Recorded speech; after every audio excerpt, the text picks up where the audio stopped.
Good morning, students. I'm Shrimal, Assistant Professor of English, Government College, Mangalore. How are you? I hope you are enjoying these e-content videos and you are doing your studies well. Today we are going to take up the next topic, that is My Last Duchess. It's a dramatic monologue by Robert Browning, and this is one of the most famous poems of Robert Browning. First of all, we begin with the introduction to the poet himself. Robert Browning was a Victorian poet of love and dramatic monologues. He was born in 1812 and died in 1889. One interesting thing about his death is that on the day of his death, that is on 12th December 1889, his last poem was published, that is Assolendo. This has been asked in NET once, which poem was published on the date of Robert Browning, on the day of Robert Browning's death, and that is Assolendo. Assolendo was published on the day Robert Browning died. Is that right? Now we take up some famous books by Robert Browning. Robert Browning's famous books are Bells and Pomegranates, Man and Women, Dramatis Personae, and The Ring in the Book. These are the famous books by Browning, and now we take up some famous poems by the poet, that they are My Last Duchess, that is prescribed for you, Pippa Passes. This poem was published in Bells and Pomegranates, and two important lines of this poem which establish Robert Browning as a great optimistic poet in the Victorian age, and they are, probably you have heard those two lines: God is in his heaven, all is well with the world. God is in his heaven, that is, he was quite optimistic that God exists, God is and lives in his heaven, all is well with the world. Porphyria's Lover was also published in the same collection, that is Bells and Pomegranates. Then the last slide together, this is also prescribed for you, Porphyria's Lover. This poem is about a criminal lover who murders his own beloved, and for the simple reason that he wants to keep her with him forever. A Grammarian's Funeral, Andre del Sarto. In Prospice, there is this memorable line, that is, I was ever a fighter, so one fight more, the best and the last. These are some of the important poems written by Robert Browning. Now we come to the poem that is prescribed for us and that we are going to take up today, that is My Last Duchess. My Last Duchess was published in a collection, that is Dramatic Lyrics. This collection was published in 1842. Mind it, 1842 is number 3 of Bells and Pomegranates. You will have to learn that My Last Duchess was published in Dramatic Lyrics, and this Dramatic Lyrics was a part of Bells and Pomegranates published in 1842. Is that okay? Now we have to understand three important things about this poem. First thing is that the setting of the poem. This has been asked in RPSC exam. What is the setting of My Last Duchess? This question was asked for RPSC grade 1 exam for school education. That is, the setting of the poem is Ferrara. Ferrara was an ancient Italian city well known for its painters. The speaker is the Duke himself is the speaker, and the listener is the messenger of the neighboring count. They are discussing the proposed marriage of the Duke, and the situation, they are discussing the wedding proposal for the Duke. Is that right? These three things are important for you when you are going to take up the exam, that is setting, speaker, and listener. Setting, speaker, listener, and the fourth thing is situation. Is that right? Now we take up the poem My Last Duchess. You see on the screen there is a portrait and a person, supposedly the Duke, is drawing the curtain. This is only a symbolic picture. This is not the exact picture the poet visualizes. Now see the first word after the title of the poem is that is you see on the screen, that is Ferrara. This is an inside Italian city and this is the setting of the poem. You know, the poem begins, that's my last Duchess painted on the wall. The speaker is the Duke and the listener is the messenger of the neighboring count. The speaker says, that is the Duke says, that's my last Duchess painted on the wall. Looking as if she were alive. Looking as if she were alive, I call that piece wonder. I call that piece a wonder. Friar Pendle's hands worked busily a day, and there she sits. Now see the meaning. That's my last Duchess. The speaker is pointing out to the listener. In other words, the Duke is speaking to the messenger, pointing towards a fresco on the wall. Fresco, wall painting, and says that that's my last Duchess. That's my last Duchess. The Duchess is no more. She is dead, and you can see the image of that Duchess on the wall in the fresco, looking as if she were alive. The painting is so vivid and lifelike. The painting, this is the quality of the painting. The painting is so vivid that it seems just like a living human being. It means that the Duke is a lover of fine arts. He is a lover of paintings, and that's why he got such a beautiful painting done on the wall. I call that piece a wonder. For me, this is a wonderful piece of painting. Friar Pendle's hands worked busily a day. Fra means friar. A friar is a person who is supposed to live beyond worldly things. Friar Pendle's hands worked busily a day. I got this painting done by a friar whose name is Pendle, and he did this painting in a day. He made this painting only in a single day. And there she stands. The friar worked busily, that is from morning to evening, continuously from morning to evening, and the result of his work is the painting you see on the wall. Is that right? The speaker, I repeat the meaning of these 4 lines.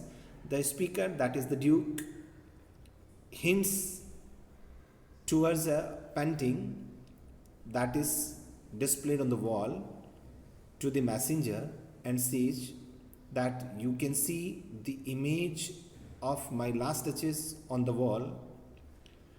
The painting is so vivid and lifelike that it seems as if it were a real human being.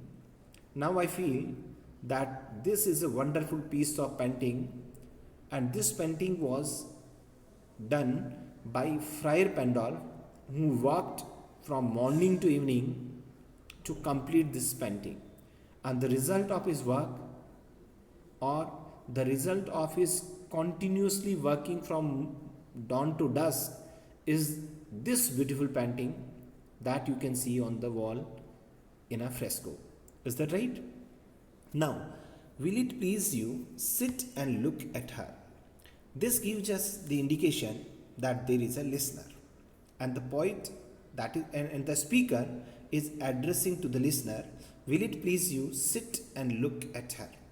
He requests the messenger to sit and have a look at the painting. I said Friar Pendle by design. And he again repeats with emphasis, I said Friar Pendle by design. I told you that this painting was done by Friar Pendle deliberately, consciously, and you must understand the significance of emphasizing on the name of Friar Pendle. And he again says, for never read strangers like you that pictured countenance. For never read, for means because, never read, read means understand. Strangers like you can never understand that pictured countenance. Countenance means face, but there is a slight difference. Countenance equals to face and face expressions. Both face and expressions are known as countenance. And the speaker says, and he tells the messenger that strangers like you can never understand the face expressions you see on the face expressions you see in the painting. Is that right? He says, I said Friar Pendle by design. I deliberately told you that this painting was done by Friar Pendle. And he further says, you would never be able to understand the face expressions that you see in the painting, the depth and passion of its earnest glance. You will never understand the face expressions and the depth and passion of earnest glance in the painting. But to myself they turned, strangers like you, when they are unable to understand the face expressions, the depth and passion, or the flush in the face of the Duchess, then they helplessly turn to the Duke. But to myself they helplessly turn to the Duke. And in parenthesis it says, since none puts by the curtain I have drawn for you but I. Nobody else is allowed or have got the permission to draw the curtain that I have drawn for you, put aside for you. It means the painting of the Duchess was covered with a curtain, and nobody was allowed or permitted to see the to see the painting without the approval of the Duke. And then he says, and seemed as they would ask me.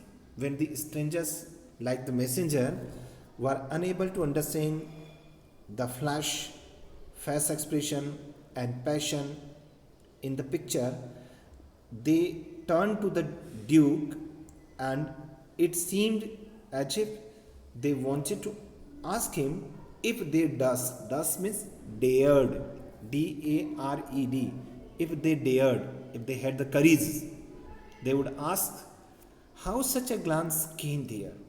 Why such a glance in the face of the Duchess?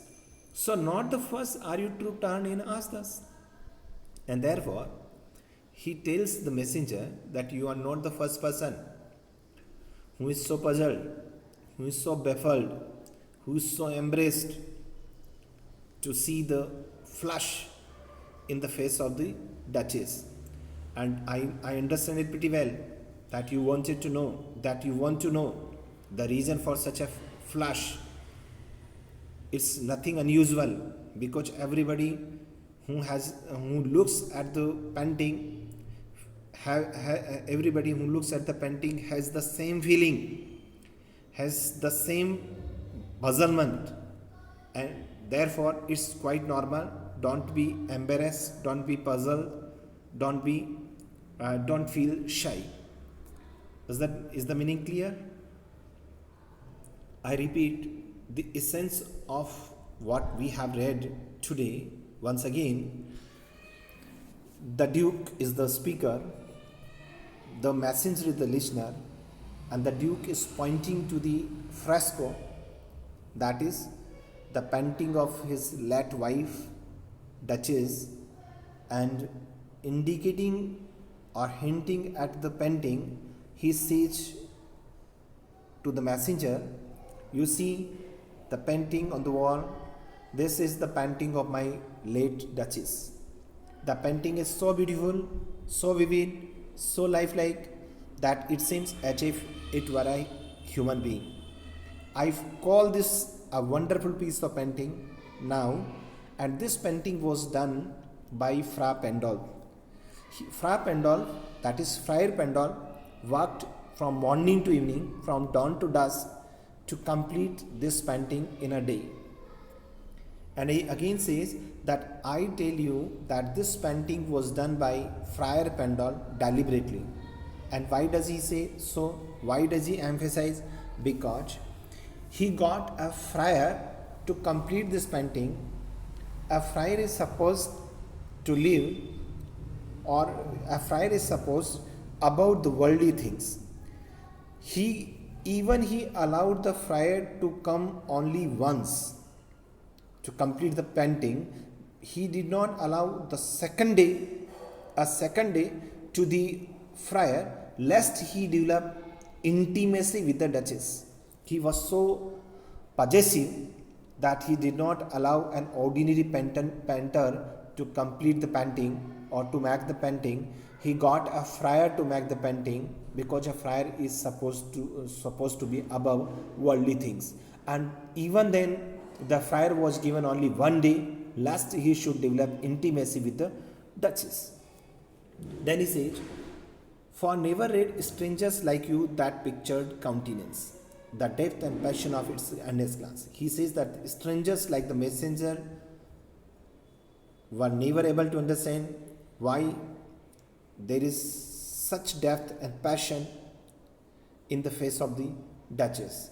And if they had the courage, they would turn to the Duke and wanted to ask, why is such a glance in the face of the Duchess? And therefore, the messenger should never feel puzzled, embarrassed, or shy, because it was quite natural, quite normal, quite common for everybody who has a look at the painting. Is that okay? We'll keep it up tomorrow. This is all for today. Keep enjoying.